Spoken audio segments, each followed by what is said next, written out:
Hello and welcome back in this Java programming course. In this lecture we're gonna go through classes, objects, and methods. Now you've been creating classes since the very first lecture in this course. Now you might have noticed the statement that contains the class keyword. So it contains the access modifier, which is public, which we'll talk about later on in this course. It has the keyword class, and of course the name of the class.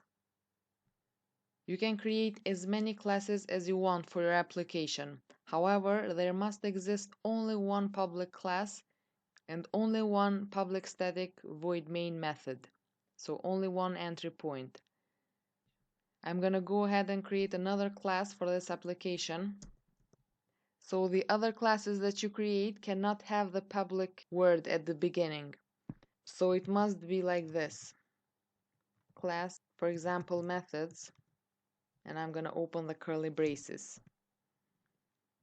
So you can write your instance variables and your methods in other classes and you can call them in your main method later. So I'm gonna go ahead and add a string variable. In this class I'm just gonna declare them and I'm gonna initialize them within an object in our main method. I'm gonna add another int variable. And now I'm gonna add a method.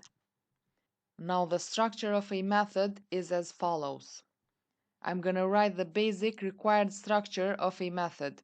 You can add other things to a method, which you will see in the following lectures. So for now, I'm gonna tell you only the basic required structure. We have the return type void. You don't have to worry about what it means right now. You just learn how to type it out for the moment, and later on you'll understand what each word means.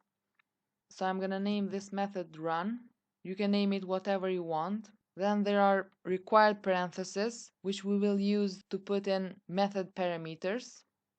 And then you have the curly braces. So within a method you can add anything you want.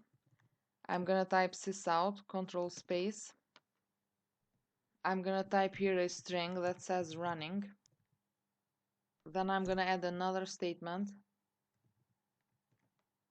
So in here I'm gonna concatenate our variables with string text. So I'm gonna say my plus animal plus is plus value plus years old.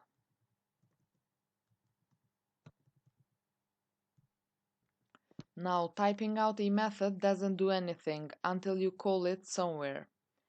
So in our main method, I'm gonna create a new object to initialize our variables and to call our method as well. So we're gonna create an object for our methods class where we have our variables and our method. So I'm gonna say methods name. You can replace the name with whatever you want. For example, you could also say here object. I'm gonna leave it name.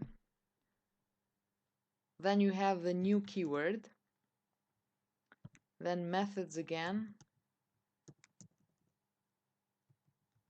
Parenthesis and semicolon. So whenever you see the new keyword, it means that a new object is created. So first I'm gonna initialize our variables.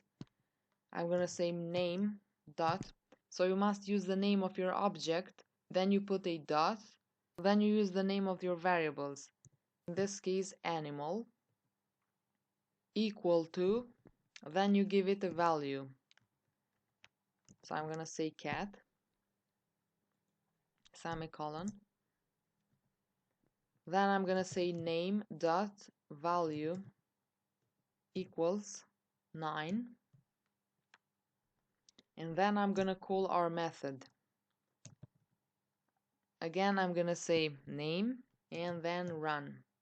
To differentiate variables from methods, the easiest way to remember it is that you have parentheses following the name of the method. while in variables you don't have the parentheses, obviously. So I'm gonna say run parentheses and the semicolon, of course. So we have created our new object for the class method. We have initiated our variables and we've also called our method.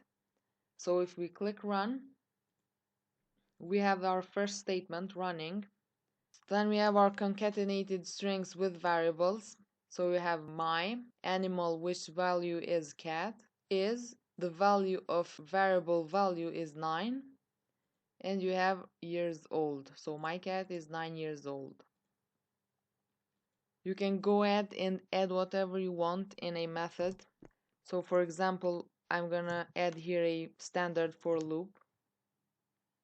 I'm gonna say int I equals to 0, semicolon, I is less than 4, semicolon, I plus plus.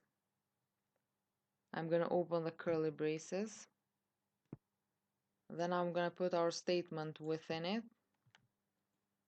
So this will print this statement 4 times.